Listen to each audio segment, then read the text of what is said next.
How to get a refund on Smashburger UAE application. First, you want to go to your Safari, and here on the search bar you want to type in Smashburger customer service. After that, you want to tap on the first website, and here you want to scroll down, and after a while you'll see an empty tab which will look something like this.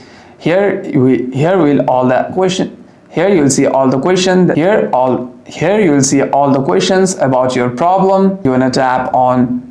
You want to go on payment concerns. After that, you want to tap on other inquiries, and here it'll ask for all your details. Here you want to fill out your name, your email, and after this it'll ask for your problem. There you want to specify all the kinds of problem that you had on the experience, and you want to simply make an appeal for refund.